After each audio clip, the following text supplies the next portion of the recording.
XM study में आप लोगों का फिर से स्वागत। आज आप लोगों को बिहार स्पेशल सर्वे अमीन का क्लास स्टार्ट होने जा रहा है और पहला ही इम्पोर्टेंट सब्जेक्ट है एस्टिमेशन एंड कॉस्टिंग। उसका पहला चैप्टर पढ़ाने आप लोगों को जा रहे हैं और इसके बाद आप लोगों को इसका प्रैक्टिस सेट कराया जाएगा। तो जितना भी बच्चे हैं प्लीज़ जुड़ जाइए। चलिए शुरू करते हैं। आज क्या है कि पहला क्या एस्टिमेशन एंड कॉस्टिंग।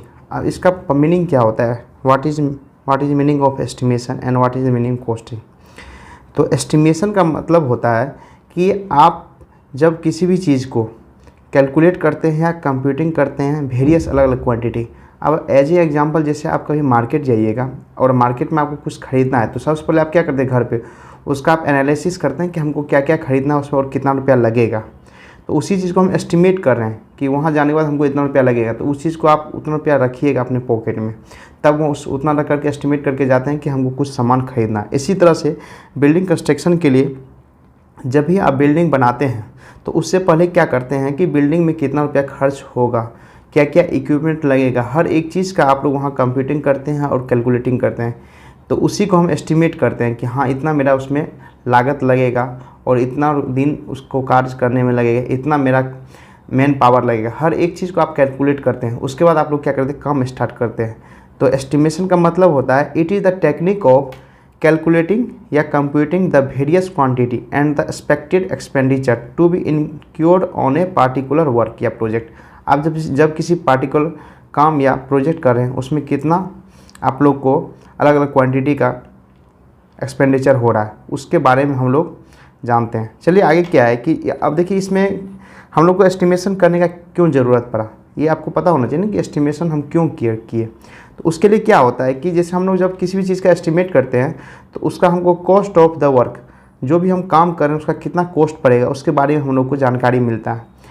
और उसके बाद हम लोग को पता कितना टाइम लगेगा, उस प्रोजेक्ट को काम करने में कितना मेरा टाइम लगेगा या कंप्लीट करने में कितना टाइम लगेगा, उसके बारे में हम लोग को जानकारी मिलता है। इसके साथ साथ उस प्रोजेक्ट में कितना क्वांटिटी लगेगा, मानो क्वांटिटी ऑफ मटेरियल जितना भी मेरा हाईलाइटेड है वो बहुत ही इंपॉर्टेंट है आप लोगों के लिए आने वाले एग्जाम के लिए, क्योंकि जब भी मैं आप लोगों को प्रैक्टिस सेट कराऊंगा तो इसी से रिलेटेड क्वेश्चन पूछा जाता है, इसलिए मेरे नोट्स में हाईलाइटेड किया गया है।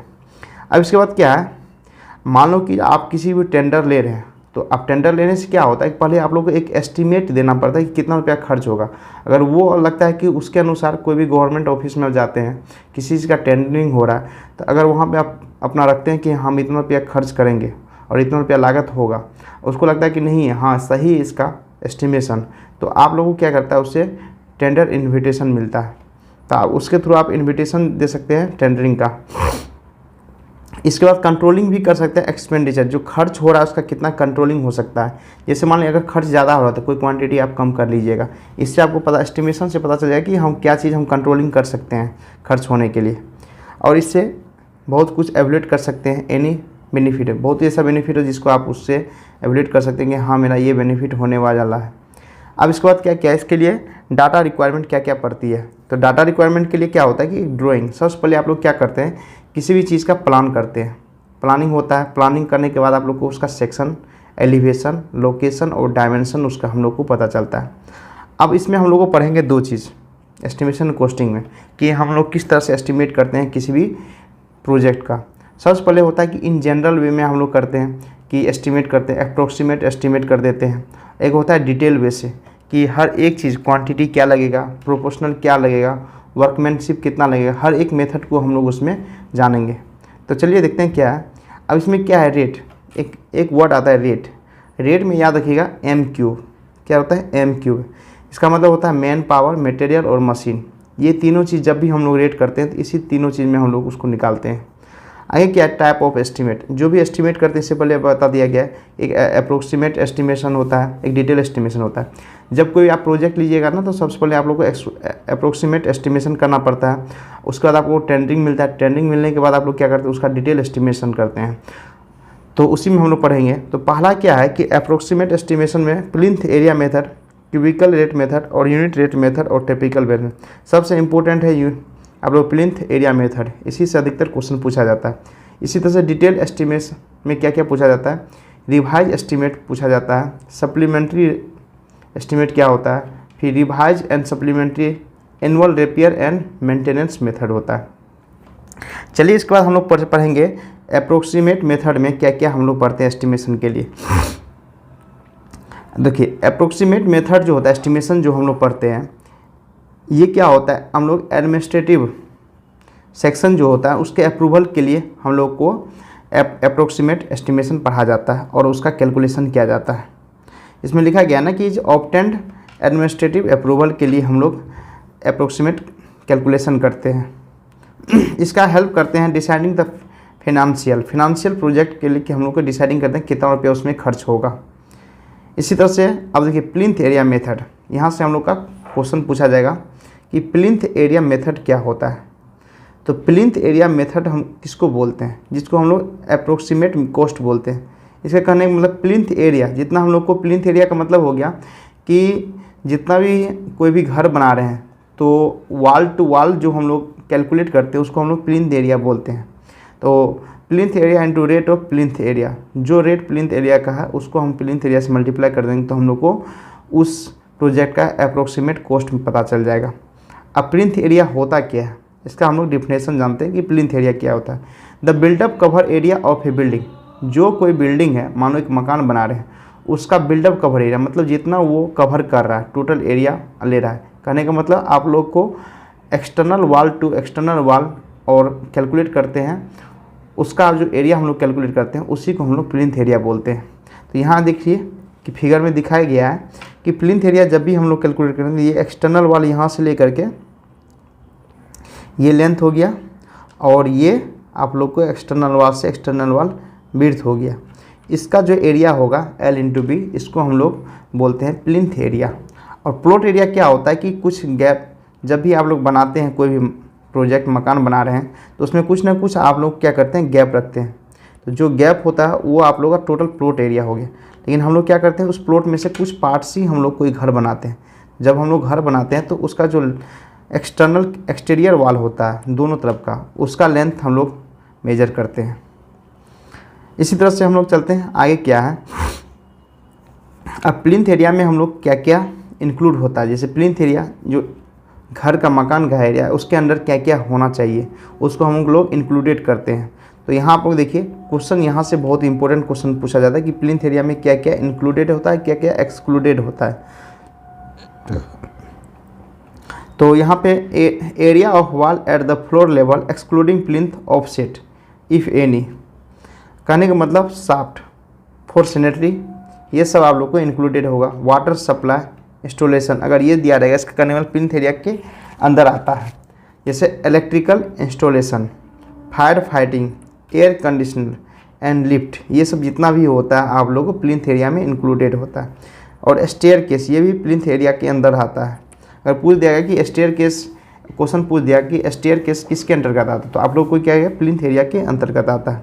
अब in case open veranda with profits, अब देखिए ओपन बरांडा जो होता है, प्रॉफिट का मतलब बाकी जो भी छज्जा सब रहता है तो वो कितना आप लोग को प्लिंथ एरिया के अंतर्गत आता है। उसमें डिपेंड करता है कि 100% एरिया ऑफ पोर्शन प्रोटेक्टेड, कहने का मतलब अगर कोई भी नीचे वाला पोर्शन है अगर वो 100% आप लोग को ढका हुआ है, कवर किया हुआ, तो उसको हम लोग पूरा मानेंगे, ले लेंगे।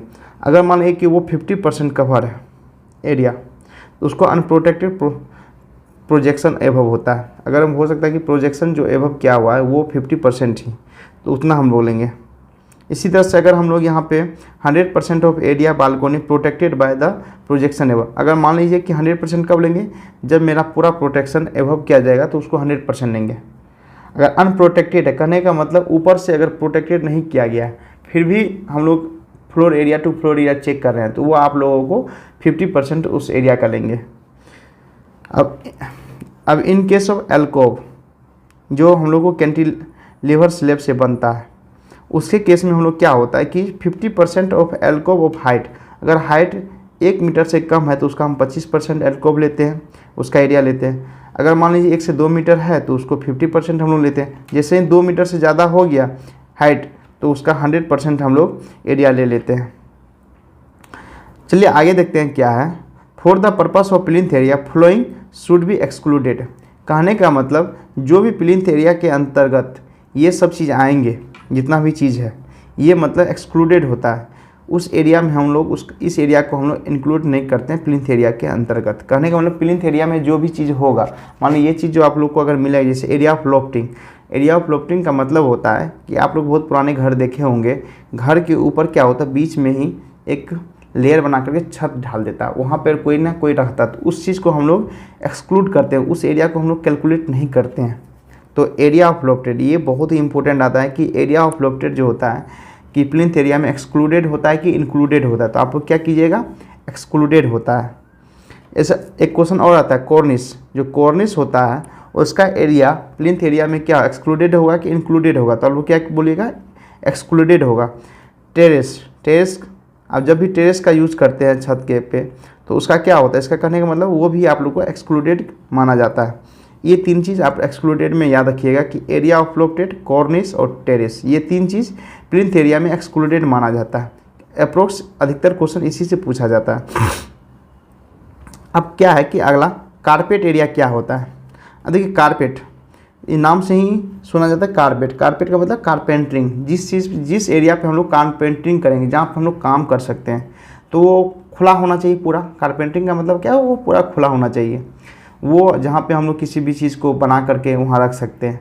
तो मान लीजिए यहाँ स्टेयर होगा, उस जगह तो हम कुछ रख नहीं सकते हैं, इसका मतलब वो कारपेटिंग एरिया में नहीं आएगा। तो ये सब चीज़ बहुत ऐसा चीज़ है जो एग्जांपल जो कारपेटिंग एरिया में नहीं होता है। तो कारपेटिंग एरिया का मतलब होता है यूजेबल एरिया स्पेस, ऐसा स्पेस जिसका हम यूज़ कर सकते हैं बाद में, जैसे घर बनाने के बाद वो स्पेस जहाँ हम लोग उस चीज़ को, जिस स्पेस को हम लोग यूज़ करते हैं उसको हम लोग कारपेट एरिया बोलते हैं। तो अब क्या है, the cover area of the usable space of room at any floor. मान लें कि फर्स्ट फ्लोर हो, सेकेंड फ्लोर हो, थर्ड फ्लोर हो, कोई भी फ्लोर पे अगर हम उस एरिया का स्पेस यूज़ कर रहे हैं उसको हम लोग कारपेट एरिया बोलते हैं। इसका यूज़ मेजर करते हैं wall to wall of the building के वाल को हम लोग मेजर करते हैं। और इसमें क्या होता है, it is the sum of actual area which can be carpeted, ऐसा एरिया जिसका हम लोग कारपेटिंग कर सकते हैं। अब यहाँ देखिए क्या है, एग्जाम्पल के तौर पे दिखा रहे हैं। इससे पहले आप लोग को प्लिंथ एरिया में क्या होता था कि यहाँ से प्लिंथ एरिया में हम लोग कैलकुलेट करते थे प्लिंथ एरिया, बट क्यों एक्सक्लूड किया गया वाल को, क्योंकि वहाँ हम लोग कारपेंटरिंग नहीं कर सकते हैं। यहाँ देखिए ये आप लोग को हो गया कारपेट एरिया। इंक्लूडेड एरिया जो होता है आप लोग को कारपेट एरिया होता है। अब कारपेट एरिया के अंदर हो सकता है कि कुछ यहाँ पे कॉलम रखा हो, कॉलम हो उसके अंतर्गत, उसको भी हम लोग इंक्लूड नहीं करेंगे, क्योंकि इस जगह आप लोग क्या कर सकते हैं, कारपेटिंग या कोई भी चीज़ यूज नहीं कर सकते हैं, किसी भी सामान को रख नहीं सकते हैं। तो जब कहने का मतलब क्या, प्योर स्पेस चाहिए। जितना भी स्पेस है जहाँ किसी कोई भी चीज़ मकान बनने के बाद नहीं हो, मतलब फुल्ली आप लोग को स्पेस होना चाहिए, उसको हम लोग बोलते हैं कारपेट एरिया। आगे क्या है, चलिए अब देखिए इसमें कौन कौन सा चीज़ इंक्लूडेड नहीं है। Following are not included in carpet area. अब देखिए कारपेट एरिया में क्या क्या इंक्लूडेड नहीं है, जैसे हो गया wall area, veranda, corridor, passage, entrance hall, porch, staircase, stair cover, lift shaft, bathroom, machine room, kitchen and pantry, store and canteen, AC duct, shaft for sanitary work. ये जितना भी चीज़ है ये हम लोग एक्सक्लूडेड होता है। तो आप लोग को पता चल गया कि ये भी चीज़ क्या है, एक्सक्लूडेड एरिया है, किसके लिए, कारपेट एरिया के लिए। अब यहाँ क्या है कि प्लिंथ एरिया जो होता है ना, याद रखिएगा प्लिंथ एरिया जो 10 से 20% ज़्यादा होता है कारपेट एरिया से। कहने का मतलब हुआ कि कारपेट एरिया जितना रहेगा उससे ज़्यादा 10 से 20% आप लोगों को रहेगा। ये क्वेश्चन पूछा जाता है कि प्लिंथ एरिया कितना परसेंट ज़्यादा रहता है, तो हो सकता है कि 10 से 15% या 15% दे दे।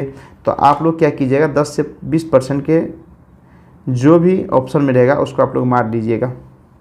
अब क्या है, कारपेट एरिया क्या होता है, प्लिंथ एरिया माइनस एक्स करने का मतलब जो भी ये एक्सक्लूडेड चीज़ है प्लस वॉल एरिया। अब प्लिंथ एरिया का मतलब क्या है कि वॉल तो यहाँ पहले से ही हट गया है, यहाँ तो वॉल एक्सक्लूडेड पहले से ही है, अब यहाँ वॉल एक्सक्लूडेड पहले से ही है।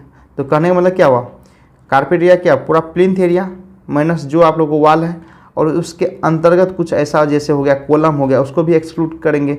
यहाँ इसलिए एक्स लिखे, एक्स का मतलब हुआ ये जितना भी चीज़ है इसको भी एक्सक्लूड करेंगे हम लोग। चलिए अब देखिए कि यहाँ से भी क्वेश्चन पूछा जाता है कि टाइप ऑफ बिल्डिंग, किस बिल्डिंग में कितना % कारपेट एरिया होती है। ये अप्रोक्सीमेट है आप लोगों, क्योंकि अभी अप्रोक्सीमेट मेथड पढ़ा रहे हैं, तो ये अप्रोक्सीमेट है कि ऑफिस के लिए जो होता है ना 60 से 75% किसका, प्लॉट एरिया का, जो हम लोग प्लॉटिंग एरिया होता है उसका 60 से 75% जो होता है हम लोग को कारपेट यूज होता है, मतलब जिसका हम लोग यूज़ कर सकते हैं, ऐसा एरिया जिसका हम लोग यूज़ कर सकते हैं। मतलब कहने का मतलब जब भी ऑफिस आप लोग कोई भी ऑफिस देखिएगा तो अगर उसका आप लोग प्लॉट एरिया आपको पता है तो पता चल जाए कि अप्रोक्सीमेट कितना ऑफिस में हम लोग यूज़ कर सकते हैं। इसी तरह से रेसिडेंशियल होता है, रेसिडेंशियल में क्या होता है 50 से 65% जो होता है आप लोगों को कारपेटिंग एरिया होता है, जहाँ पे हम लोग उस एरिया को यूज़ कर सकते हैं। अब आगे क्या है कि फ्लोर एरिया क्या होता है, तो फ्लोर एरिया होता है कि it is the plinth area excluding area of wall. कहने का मतलब कि इसको हम प्लिंथ एरिया ही बोलते हैं, बट उसमें क्या होता है सिर्फ वॉल का जो एरिया होता है, जो चारों तरफ जो वॉल का एरिया उसको हम एक्सक्लूड करते हैं, उसको हटा देते हैं, तो उसको हम लोग बोलते हैं फ्लोर एरिया। अब फ्लोर एरिया क्या होता है, जो हम लोग प्लिंथ एरिया मीन्स वॉल का एरिया घटा देंगे तो हम लोग को फ्लोर एरिया मिल जाएगा। ये इम्पोर्टेंट नहीं है आप लोगों के लिए, तो क्रॉस कर दीजिए। चलिए अब सर्कुलेशन एरिया क्या होता है। सर्कुलेशन एरिया में आप लोगों को दो चीज़ पढ़ना है, तो इसमें क्या क्या पढ़ना है आप लोगों को, एगो वर्टिकल सर्कुलेशन एरिया पूछा जाता है, एक हॉरिजॉन्टल सर्कुलेशन एरिया पूछते हैं। तो पूछा जाएगा कि वर्टिकल सर्कुलेशन एरिया के अंतर्गत क्या क्या आता है। तो वर्टिकल मतलब वो वर्टिकल कौन कौन सा चीज़, कोई भी मकान में वर्टिकली क्या क्या लगा हुआ रहता है, या तो लिफ्ट लगा रहेगा या तो स्टेयर होगा चढ़ने के लिए, तो वर्टिकली याद रखिएगा। वर्टिकल जैसे ही देखा, वर्टिकल देखने का मतलब है कि आप लोगों को पता चल जाए वर्टिकली किसी भी बिल्डिंग या किसी भी ऑफिस में क्या लगा रहता है, तो आप लोगों को पता होगा या तो उसमें स्टेयर हो सकता है या लिफ्ट हो सकता है। तो वो पूरा प्लिंथ एरिया का उसमें कितना एरिया इंक्लूडेड होता है। स्टेयर मान लें कोई भी स्टेयर बना रहे हैं तो टोटल प्लिंथ एरिया का 3% जो होता है हम लोग यूज़ करते हैं स्टेयर या लिफ्ट बनाने में। तो ये आप लोगों को क्वेश्चन पूछा जाता है।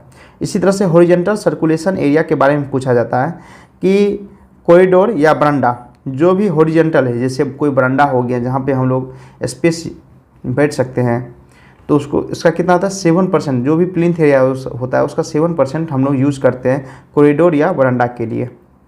अब ये इम्पोर्टेंट क्वेश्चन है किसी भी सिविल इंजीनियरिंग के लिए, फ्लोर एरिया रेशियो क्या होता है।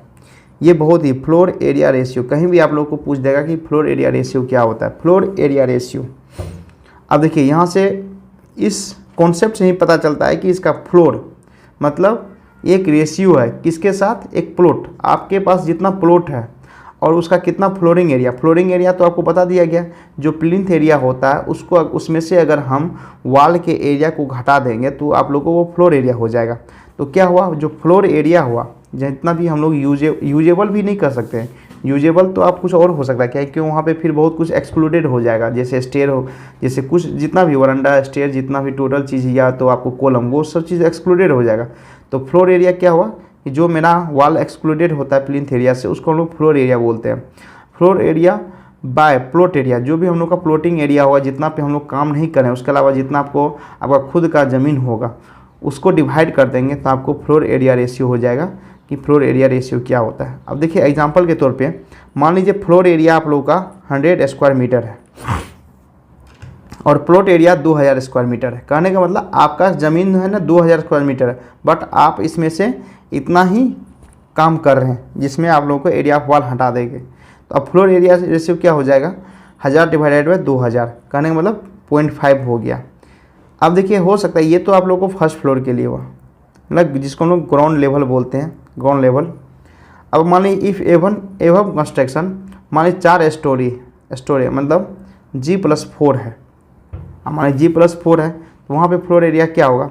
तो अब फ्लोर एरिया का मतलब ये नहीं हुआ कि आप सिर्फ बेसमेंट के लिए उसका हम लोग यूज़ कर सकते हैं। मान लीजिए कि जो G+1 है हो सकता है फर्स्ट फ्लोर है तो उसका भी तो मान लीजिए कि जितना फ्लोर एरिया नीचे का उतना ही फ्लोर एरिया फर्स्ट फ्लोर का भी होगा, उसी उतना ही फ्लोर एरिया थर्ड फ्लोर का होगा, उतना ही फ्लोर एरिया फोर्थ फ्लोर का होगा।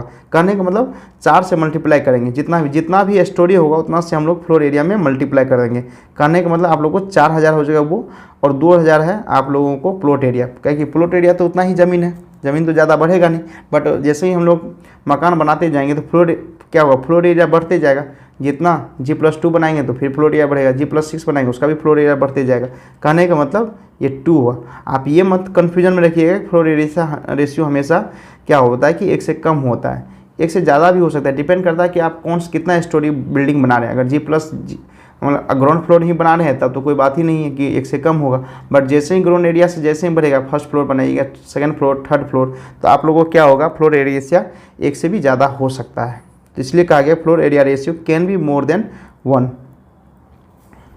अब देखिए क्यूबिकल कंटेंट मेथड क्या होता है। क्यूबिकल कंटेंट मतलब इसका नाम ही है क्यूबिकल मतलब वॉल्यूम।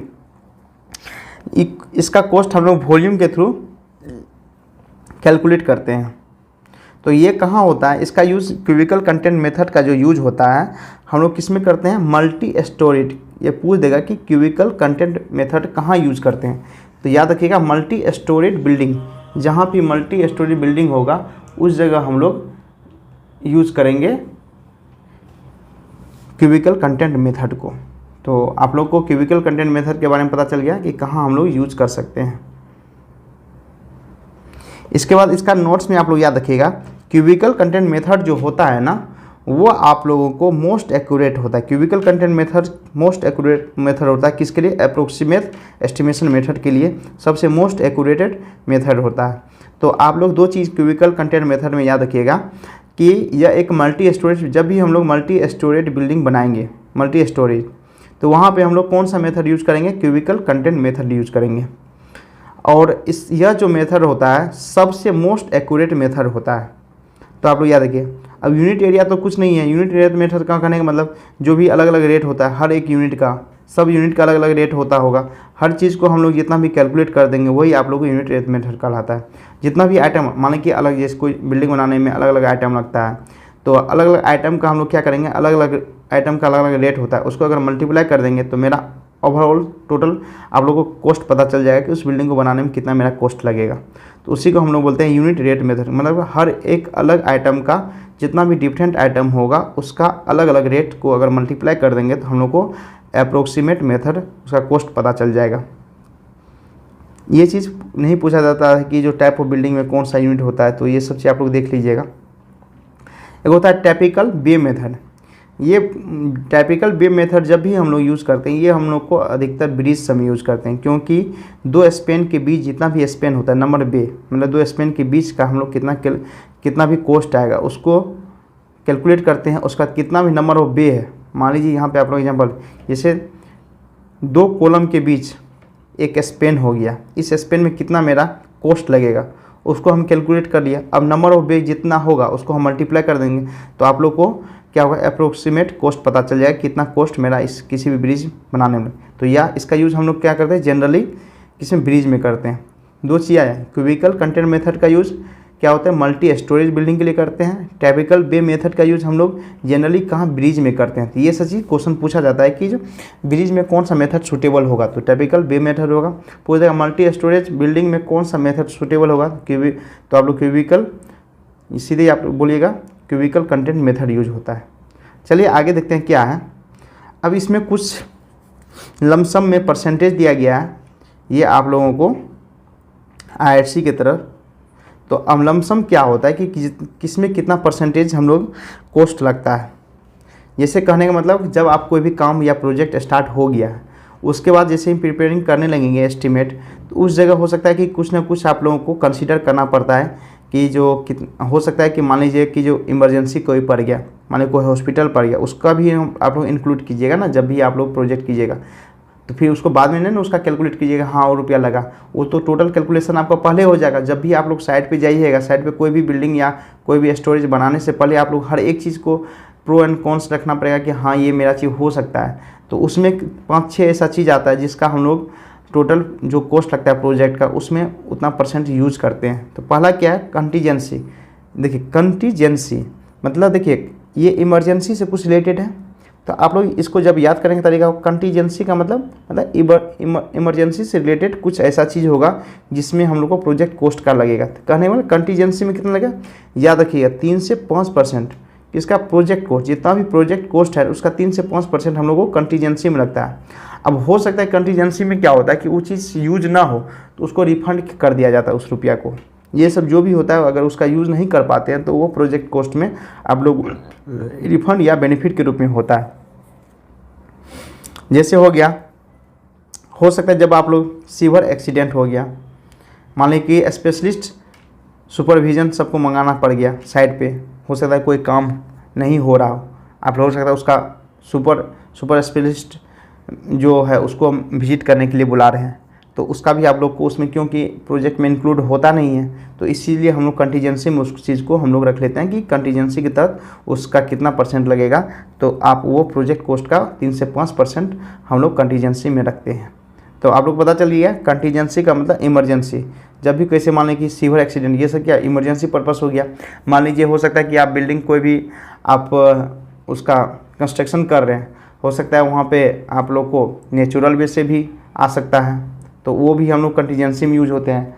या तो अर्थक्वेक आ गया, उसके कारण क्या हुआ, बिल्डिंग पूरा कोलैप्स कर गया, तो फिर से आप लोग को बिल्डिंग, इसलिए हम लोग कंटीजेंसी के तहत रखते हैं। तो इसलिए 3 से 5% हम लोग प्रोजेक्ट कॉस्ट का रखते हैं। अब वर्क चार्ज एस्टेब्लिशमेंट, अब जैसे वर्क चार्ज एस्टेब्लिशमेंट कितना रखते हैं, 1.5 से 2% रखते हैं। अब वर्क चार्ज एस्टेब्लिशमेंट का मतलब हुआ जब कोई भी प्रोजेक्ट चल रहा है, हो सकता है कि आप लोग को वॉचमैन का कमी हो गया हो, या सिक्योरिटी कैमरा लगने का मन है कि सिक्योरिटी कैमरा लगा दे, कोई भी चीज़ चोरी ना हो उसके लिए, या सुपरविजर मान लीजिए जो उसको देखने के लिए, जो भी प्रोजेक्ट चल रहा है वहाँ पे उसी को देख रखाव के लिए हम लोग क्या करते हैं कि जो एस्टेब्लिशमेंट चार्ज में हम लोग जितना भी प्रोजेक्ट का 1.5 से 2% हम लोग जो भी प्रोजेक्ट का कॉस्ट होता है उसका हम लोग उसमें इंक्लूड करते हैं। अब जैसे टूल्स एंड प्लांट्स हो गया, इसमें भी हम लोग 1 से 1.5% प्रोजेक्ट कॉस्ट का रखते हैं। कोई भी चीज़ परचेज करने, कोई भी कॉस्ट पर टूल या जितना भी मशीन है उसको परचेज करने के लिए हम लोग 1 से 1.5% हम लोग प्रोजेक्ट कॉस्ट का रखते हैं। इसी तरह से हो गया, मान लीजिए इसमें भी होता है ना, जो भी कॉस्ट है डिपार्टमेंट में भी जाना पड़ता है, जैसे हो गया डिपार्टमेंटल कॉस्ट, इंजीनियरिंग कॉस्ट हो गया, यह कितना 10 से 15%, सबसे ज़्यादा इसी में होता है। 10 से 15% जो होता है ना आप लोग को प्रोजेक्ट कॉस्ट का इंजीनियरिंग कॉस्ट लगता है। अब क्या होता है, it is the cost of engineer for certain work like designing, planning, supervision and testing. कहने का मतलब हुआ कि आप जब भी कोई बिल्डिंग बनाइएगा, या तो उसका डिजाइनिंग कीजिएगा, डिजाइनिंग में रुपया जाएगा, जो प्लानिंग कीजिएगा उसमें सुपरविजन भी इंजीनियर के थ्रू, इंजीनियर जो भी आएगा आप लोगों को देखने के लिए उसका भी रुपया लगता है, तो वो सब चीज़। और टेस्टिंग, मान लीजिए कोई भी सॉइल टेस्ट कर रहे हैं, किसी भी टेस्ट कर रहे हैं, उसका भी आप लोग रुपया लगेगा। इसलिए हम लोग क्या होता है, जो भी प्रोजेक्ट कॉस्ट होता है उसका 10 से 15% हम लोग ये सब काम करवाने में के लिए रख देते हैं। चलिए आगे क्या है, ये सब क्वेश्चन जो आप लोगों को चारों जो है ना पूछा जाता है कि किस में कितना, जैसे मान लो पूछ देगा कि डिपार्टमेंटल कॉस्ट में कितना जो कॉस्ट होता है, प्रोजेक्ट कॉस्ट का कितना % लगता है, तो आप लोग को याद रखना है 10 से 15% होता है। इसी तरह से इससे कंटीजेंसी में कितना लगता है, तो आप लोग को याद रखिए 3 से 5% होता है। वर्क चार्ज एस्टेब्लिशमेंट में कितना लगता है, आप लोग को ये भी याद रखना पड़ेगा कि जो उसके लिए 1.5 से 2% लगता है। ये सब चीज़ आप लोग को याद रखना है। टूल्स एंड प्लान में कितना लगता है, तो 1 से 1.5% लगता है। ये चीज़ आप लोग को दिमाग में रहना चाहिए, चारों चीज़। तो ये चारों चीज़ आप लोग को कंट्रास्ट याद रखना है कि कंटीजेंसी में कितना % प्रोजेक्ट कॉस्ट का लगता है, वर्क चार्ज एस्टेब्लिशमेंट कितना लगता है, और टूल्स एंड प्लांट्स में कितना लगता है, और डिपार्टमेंटल कॉस्ट या इंजीनियरिंग कॉस्ट में कितना प्रोजेक्ट कॉस्ट का रुपया लगता है, कितना %। ये चीज़ चारों चीज़ आप लोगों को याद रखना चाहिए, क्योंकि यही क्वेश्चन पूछा जाएगा आप लोग जैसे ही प्रैक्टिस सेट कराया जाएगा उसमें यही चीज़ टाइप का क्वेश्चन रहता है। तो इसलिए आप लोगों को थोड़ा सा कॉन्सेप्ट बता रहे हैं इसमें। आगे क्या है, अब इसमें एक और है सैनिटरी और वाटर सप्लाई। और जितना प्रोजेक्ट कॉस्ट होता है उसका 8% हम लोग रख लेते हैं सैनिटरी और वाटर सप्लाई के लिए। फिर इलेक्ट्रिफिकेशन, जो इलेक्ट्रिफिकेशन काम करते हैं, इलेक्ट्रिकल का जो भी काम होता है, जो भी प्रोजेक्ट कॉस्ट होता है उसका 8% हम लोग इसमें इलेक्ट्रिफिकेशन के लिए रखते हैं।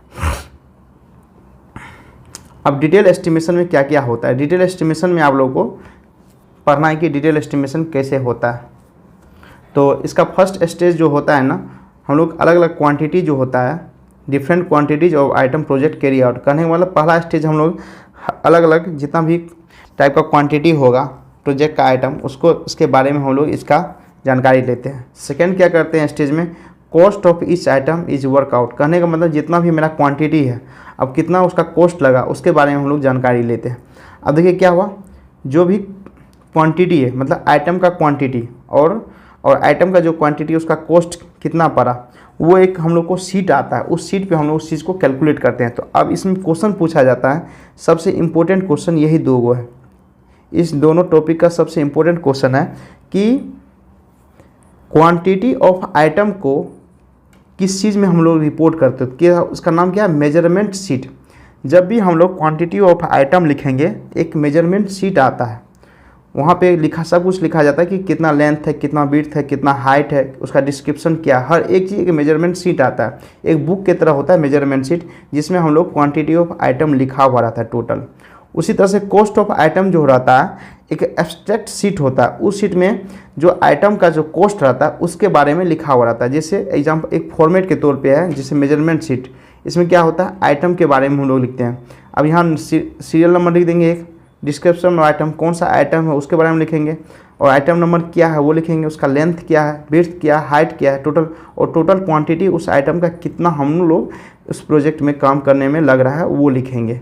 इसी तरह एब्स्ट्रैक्ट शीट में क्या होगा, सीरियल नंबर, डिस्क्रिप्शन, जो आइटम है उसका लिखेंगे, कितना क्वांटिटी है उस आइटम का वो लिखेंगे, और उस आइटम का पर रेट कितना पड़ रहा है, और टोटल कॉस्ट कितना पड़ेगा उस आइटम का हम लोग कर लेंगे क्वांटिटी के तहत, उसको मल्टीप्लाई करके क्वांटिटी इनटू रेट को मल्टीप्लाई करेंगे तो हम लोग टोटल कॉस्ट उस आइटम का मिल जाएगा। यह एक फॉर्मेट होता है एब्स्ट्रैक्ट शीट का कॉस्ट निकालने के लिए। और यह हम लोग का मेजरमेंट शीट होता है जो आइटम को हम लोग कितना आइटम क्वांटिटी ऑफ आइटम होता है उसका हम लोग क्वांटिटी मेजरमेंट करने के लिए एक मेजरमेंट शीट होता है। इसी तरह से आप लोगों को 2-3 और याद रखना है कि यह मेथड जो होता है ना मोर रिलायबल होता है। याद रखिएगा, मोर रिलायबल पूछ देगा कि कौन सा मेथड मोर रिलायबल होता है, तो याद रखिएगा कि डिटेल एस्टिमेशन जो होता है ना आप लोगों को मोर रिलायबल होता है। ये क्वेश्चन पूछता है कि विच एस्टिमेशन इज़ मोर रिलायबल, तो आप लोग अप्रोक्सीमेट एस्टिमेशन मत बोलिएगा, उसको बोलिएगा आंसर क्या होगा, detail estimation is more reliable. तो आप लोग याद रखिएगा कि डिटेल एस्टिमेशन ज़्यादा रिलायबल होता है। अब डिटेल एस्टिमेशन किसके लिए करते हैं, टेक्निकल सेक्शन पूछ देगा कि डिटेल एस्टिमेशन किस काहे हम लोग उसका रिक्वायरमेंट क्यों पड़ा, उसका ज़रूरत क्यों पड़ा, तो याद रखिएगा टेक्निकल सेक्शन के लिए हम लोग को डिटेल एस्टिमेशन का हम लोग को रिक्वायरमेंट पड़ा। आगे देखिए क्या है, अब इसमें क्या डिटेल एस्टिमेशन कितना प्रकार किस किस तरीक़ा से कर सकते हैं। तो डिटेल एस्टिमेशन में एक रिवाइज एस्टिमेट होता है, ये मेथड आप लोगों को पूछा जाता है ऑब्जेक्टिव में खास करके कि कितना परसेंट ओरिजिनल सेंसन से हम लोग करते हैं। तो यह कॉस्ट जो होता है अगर 5% से ज़्यादा हो जाएगा, मतलब जो भी हम लोग डिटेल एस्टिमेशन किए अगर उसका कॉस्ट 5% ओरिजिनल सेंसन जो भी हम लोग ओरिजिनल सेंसन किए होंगे उससे जैसे ही ज़्यादा हो जाएगा फिर से हम लोग रिवाइज एस्टिमेट करेंगे, या एक्सीड हो जाएगा 10% एडमिनिस्ट्रेटिव सेंसन। अगर एडमिनिस्ट्रेटिव सेंसन जो हम लोग किए हुए हैं, जो एडमिनिस्ट्रेटिव सेंसन किया था पहले से, जो भी आप लोगों को डिपार्टमेंटल सेंसन क्या हुआ होगा, अगर उससे मेरा जो डिटेल की एस्टिमेशन किए हैं, अगर जो मेरा डिटेल एस्टिमेशन होगा जो भी एडमिनिस्ट्रेटिव सेंसन दिया है उससे अगर 10% मेरा ज़्यादा हो गया तो उसको फिर से हम लोग क्या करेंगे, रिवाइज एस्टिमेट करेंगे, फिर से उसको हम कैलकुलेट फिर से करेंगे। कहने का मतलब क्वेश्चन पूछा जाएगा कि ओरिजिनल सेंसन से कितना परसेंट ज़्यादा में हम लोग ज़्यादा रहेगा तो हम लोग फिर से रिवाइज एस्टिमेट करेंगे, तो कितना 5%। अगर मेरा पूछ दिया एडमिनिस्ट्रेटिव सेंसन से कितना परसेंट मेरा ज़्यादा रहेगा फिर से हम लोग रिवाइज एस्टिमेट करेंगे तो 10%। ये 2 टॉपिक आप लोग को याद रखना जरूरी है। इसी तरह से अगला क्या है, इस एडमिनिस्ट्रेटिव अप्रूवल के लिए हम लोग इसका यूज़ करते हैं डिटेल एस्टिमेशन के लिए। चलिए आगे, ये सब क्वेश्चन पूछा नहीं। अब एक्सपेंडिचर सेक्शन हो गया, टेक्निकल सेंसन हो गया, ये सब चीज़ें हम लोग किसके यूज़ करते हैं, डिटेल एस्टिमेशन का यूज़ करते हैं। अब शेड्यूल रेट, ये क्वेश्चन पूछा था कि शेड्यूल रेट, इससे भी क्वेश्चन बहुत देखें कि शेड्यूल रेट से क्वेश्चन पूछा जा गया है। अब शेड्यूल रेट कौन प्रिपेयर करता है, ये भी पूछ देगा कि who prepare by schedule rate, तो याद रखिए CPWD या PWD शेड्यूल रेट करता है। किसी भी जगह का आप मान लीजिए अगर वो आप लोगों को कोई भी सेंट्रल गवर्नमेंट का है तो वो CPWD करता है। अगर मान लीजिए जो स्टेट है तो स्टेट का SSR होता है, स्टेट शेड्यूल रेट होता है, डिस्ट्रिक्ट का डिस्ट्रिक्ट शेड्यूल रेट होता है, एक कॉमन शेड्यूल रेट, तीनों का रेट होता है, common schedule rate, state schedule rate और डिस्ट्रिक्ट शेड्यूल रेट होता है। अब डिग्री ऑफ एक्यूरेसी इस टॉपिक का सबसे इम्पोर्टेंट और इससे 5 से 6 क्वेश्चन पूछा जाता है, और जितना इसमें टॉपिक पॉइंट वाइज पॉइंट लिखा गया हर एक पॉइंट से question previous year SSC JEE में आया है, वेरियस टाइप ऑफ एग्जामिनेशन में आया हुआ है। तो आप लोग इसको फुल्ली रट लीजिएगा, याद कर लीजिएगा। ये क्वेश्चन देखिएगा जब भी मैं आप लोगों को प्रैक्टिस सेट करवाऊंगा आने वाले दिन में, तो इससे क्वेश्चन 5 से 6 क्वेश्चन आप लोग को मिल जाएगा। जैसे डिग्री ऑफ एक्यूरेसी क्या होता है, जो कोई भी चीज़ हम लोग मेजरमेंट करते हैं तो कितना मतलब वो डेसिमल के बाद हम लोग उस चीज़ का हम लोग एक्यूरेट मानते हैं। मान लें कि कोई भी आप कैलकुलेशन मेजरमेंट करें, जिस डायमेंशन का मेजरमेंट करें, लेंथ विड्थ का मेजरमेंट करें, तो वो जो डेसिमल होता है या पॉइंट होता है उसके बाद कितना डिजिट और ज़्यादा होने के बाद उसको हम एक्यूरेट मानेंगे। तो यहाँ पे आप लोग को पॉइंट के बाद 2 डिजिट जो होगा आप लोग को जब भी डायमेंशन का मतलब लेंथ विड्थ हाइट हो गया, उसका जब भी हम लोग मेजर करेंगे तो 0.01 मीटर, ये आप लोगों को क्वेश्चन पूछा जाएगा कि डायमेंशन मेजरमेंट के लिए डिग्री ऑफ एक्यूरेसी कितना होता है। तो कितना होता है? 0.01 मीटर होता है। इसी तरह से पूछा जाएगा एरिया के लिए जो हम लोग डिग्री ऑफ एक्यूरेसी होगा मेजरमेंट करने के लिए कितना होगा। तो याद रखिएगा 0.01, इसका भी पॉइंट के बाद कितना 2 डिजिट हम लोग लेते हैं मीटर स्क्वायर, क्योंकि एरिया है तो मीटर स्क्वायर में होगा। इसी तरह से वॉल्यूम है तो वॉल्यूम तीनों, वॉल्यूम का भी मेजर 0.01 मीटर क्यूब। अब आप लोग याद रखने का बहुत ही आसान तरीका, एक तो डायमेंशन, देखिए किसी भी चीज़ का हम लोग मेजरमेंट करते हैं 3 तरह का, डायमेंशन का मेजरमेंट करते हैं, उसका हो सकता है कि एरिया का मेजरमेंट करते हैं, उसका वॉल्यूम का मेजरमेंट, मतलब ये तीनों का जो डायमेंशन का जो भी हम एक्यूरेसी निकालेंगे तो तीनों का एक्यूरेसी सेम है। बट उसमें क्या होता है कि जो आप लोगों को एरिया में मीटर स्क्वायर होता है, वॉल्यूम में मीटर क्यूब होता है और डायमेंशन में मीटर होता है लेंथ में। तो आपको ये डायमेंशन के लिए ये याद रखना है कि डायमेंशन जैसे ही लिखा तो 0.01 मीटर, एरिया लिखा रहेगा तो आप लोगों को 0.01 मीटर स्क्वायर, और वॉल्यूम लिखा रहेगा तो याद रखना है उसमें टिक मारना है 0.01 मीटर क्यूब। ये तीनों चीज़ आप लोगों को सीक्वेंस में है और तीनों का सेम ही है, सिर्फ आप लोगों को इसका एक का मीटर स्क्वायर और मीटर क्यूब। अब इसमें मास का मेजरमेंट कैसे करते हैं, किसी भी चीज़ को कैलकुलेट करने के लिए इसका अप टू कितना मेजर करते हैं, 1 kg तक ही मेजर करते हैं। अब वुड वर्क, जो भी आप लोग को वुड वर्क होगा उसका मेजरमेंट करने का 3 डिजिट तक जाते हैं, 0.002 मतलब मीटर क्यूब। जो भी वुड वर्क होता है इसको हम लोग मीटर क्यूब में हम लोग क्वांटिटी का मेजरमेंट करते हैं, मीटर क्यूब में मेजरमेंट करते हैं, और इसका जो एक्यूरेसी होता है 0.002 में हम लोग इसका मेजरमेंट करते हैं। इस तरह से रेनफोर्समेंट जो होता है, रेनफोर्समेंट का आप लोग मेजरमेंट जो भी करते हैं इसका भी 3 डिजिट में करते हैं दशमलव के बाद 0.005 मीटर के लिए, जिसका हम लोग 5 mm भी बोलते हैं, ये भी आप लोग बोल सकते हैं। और थिकनेस ऑफ स्लैब हो गया, बीम हो गया, कॉलम हो गया, इसके लिए भी हम लोग कितना मेजरमेंट करते हैं, पॉइंट के बाद 005, जो मतलब दशमलव के बाद आप लोग का 3 डिजिट में हम लोग इसका लेते हैं। कहने में रेनफोर्समेंट हो गया, जो भी बिल्डिंग से रिलेटेड रेनफोर्समेंट हो गया, स्लैब हो गया, बीम हो गया, कॉलम हो गया, ये तीनों सब चीज़ के लिए हम लोग जो भी मेजरमेंट करते हैं हम लोग 5 mm के तक मेजरमेंट करते हैं। उसका एक्यूरेसी हम लोग कितना 5 mm तक एक्यूरेसी होना ज़रूरी है, तो उसको हम लोग एक्यूरेट बोलेंगे। और इसमें आप लोग को वुड वर्क में 3 डिजिट तक है, बट 0.002 मीटर क्यूब, क्योंकि ये हम लोग वॉल्यूम में मेजरमेंट करते हैं। जो भी वुड वर्क होता है हम लोग को वॉल्यूम मेजरमेंट करते हैं। और मास का क्या हुआ है, 1 kg तक आप लोग को अप टू मेजर करते हैं। ये 5 चीज़ आप लोग को याद रखना है। अब इसी तरह से 3 चीज़ें, according to work, according to cost. कहने मतलब कोई भी काम है ना तो उसका एक कॉस्ट दिया गया कि कौन सा कॉस्ट कितना रुपया लागत होगा जो हम उसको वो वर्क बोलेंगे। अब मान लीजिए अगर 50,000 तक का कोई काम है या प्रोजेक्ट चल रहा है, अगर कोई भी प्रोजेक्ट नहीं है, अगर उसका 50,000 उससे कम है, कहने वाला लेस देन 50,000, तो उसको हम पेटी वर्क बोलते हैं। जो पेटी वर्क होता है इससे यह भी इम्पोर्टेंट है पहला चैप्टर का कि पेटी वर्क का कॉस्ट कितना तक मैक्सिमम होता है। तो लेस देन 50,000 से कम होगा तो हम लोग पेटी वर्क बोलते हैं। माइनर वर्क किसको बोलते हैं, 50,000 से 2 लाख होगा, जो भी कॉस्ट होगा कम होगा, कोई भी मान लो अप्रोक्सीमेट मेथड करें 2 लाख तक, तो उसको हम लोग माइनर वर्क बोलते हैं। और मेजर वर्क जो होता है आप लोग को कितना 2 लाख से ज़्यादा, कहने का 2 लाख से ज़्यादा कोई भी काम या प्रोजेक्ट 2 लाख से ज़्यादा है तो उसको हम लोग मेजर वर्क बोलते हैं। उस प्रोजेक्ट को क्या बोलते हैं, मेजर वर्क बोलते हैं। तो पहला चैप्टर आप लोग का ख़त्म हो रहा है। अगर वीडियो अच्छा लगा प्लीज़ लाइक और सब्सक्राइब कीजिएगा, और जो भी चीज़ इसमें त्रुटि होगा मुझे कमेंट करके ज़रूर बताइएगा। और आप लोग को प्रैक्टिस सेट स्टार्ट होने जा रहा है, तो जितने भी बच्चे हैं इस चैनल को सब्सक्राइब करके ज़्यादा से ज़्यादा शेयर कीजिएगा, जिससे बिहार स्पेशल सर्वे अमीन के लिए हर एक बच्चे को बेनिफिट मिल सके। Thank you guys for watching this video.